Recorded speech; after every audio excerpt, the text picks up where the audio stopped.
Wilkes-Barre, Pennsylvania, though, is at the center of the political world this week. Today, President Biden was there to speak about gun control and his crime prevention plan, which calls for better understanding and communication between police and civilians.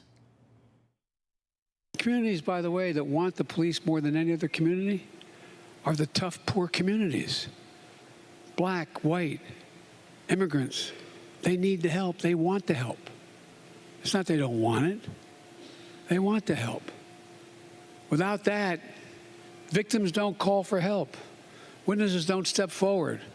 Crimes go unsolved. Justice isn't served.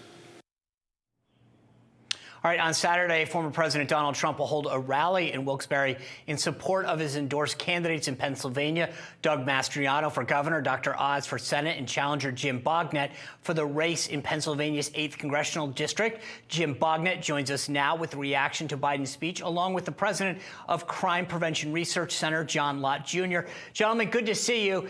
Jim, I want to start with you real quick. How big of an issue is crime in Pennsylvania right now? Crime is a huge issue here. Under Joe Biden and Matt Cartwright, we've seen open borders, which has led to a marked increase in fentanyl traffic. We've seen out of control gang warfare here in Philadelphia. Every day you turn on the news, you see another shooting in Philadelphia. Under Biden and Cartwright and their lackeys, we really have an open season here on law-abiding citizens. And, you know, one of the things we've seen from that is this defund the police that Cartwright and Biden are for. We need to support our police. The Democrats came up with this defund the police garbage, and we need to fight against it. John, I want to get to what the president talked about today. He mentioned crime prevention proposals, $13 billion over 5 years for communities to hire and train, $100,000 additional police officers, $3 billion to help clear court backlogs. It's just throwing a lot of money at the problem is what it really comes down to. Talk to me about what you think the right solution really should be. Well, look, more police matter. More police will deter crime. But if he was really serious, what he would do is deal with things like the district attorney in Philadelphia, who's refusing to prosecute many violent criminals. He'd talk about all the liberal judges around the country that have released huge numbers of inmates from jails and prisons over the last few years. You have many urban jurisdictions where more than half the inmates have been released from jails. He would go and talk about the bail reform that has been sweeping many Democratic parts of the country. But he won't mention that. He won't criticize any of those other proposals. Simply having more police on the street, if you're not going to have district attorneys who are going to actually prosecute violent criminals, isn't going to be a complete solution that's going to be there. And his continual focus on gun control, people need to realize that over 92% of violent crime has absolutely nothing to do with guns. What you need to do is make it risky for criminals generally to go and commit crime.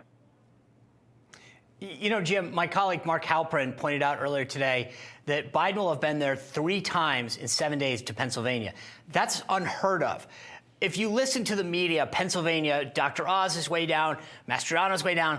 That doesn't sound like a state that you go to 3 times if the president of the United States, if the Democrats feel good. They're seeing something that the media is not, right? Well, we're the center of the universe this week. We have Biden here campaigning against me today. We have President Trump coming to do a big rally for me and Oz and Mastriano on Saturday, and we have Kevin McCarthy coming on Thursday. We are winning right now. I mean, we just had the Democrat outside groups and my opponent Cartwright unleash ads on us today. They know that I'm ahead. They know they're going down. This is going to be a very good year for Republicans here in Pennsylvania. I'm confident of that. And it's really because people have given up on Biden. I mean, Matt Cartwright is a wholly owned subsidiary of Joe Biden's administration. The Biden-Cartwright agenda has killed us from open borders to inflation. So it's impossible for Matt Cartwright to swim away from Joe Biden. They are locked at the hip. Biden even said today, the real reason I'm in Pennsylvania is for Matt Cartwright, because he owns Matt Cartwright's vote. We're going to beat Joe Biden here in his hometown. We'd ask people to go to beatscrantonjoe.com, beatscrantonjoe.com, chip in today and help us beat his lackey, Matt Cartwright. By the way, just to be clear, the president asked everybody to vote for Shapiro for Senate and Fetterman for governor. He couldn't even keep it straight at what was supposed to be an official event. What candidates? John, I only have a minute left, but let me just ask you this.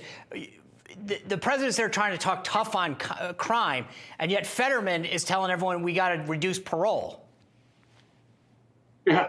Well, Fetterman thinks that people who commit murder shouldn't be in jail for more than 10 years and that their entire criminal record should be expunged at that point.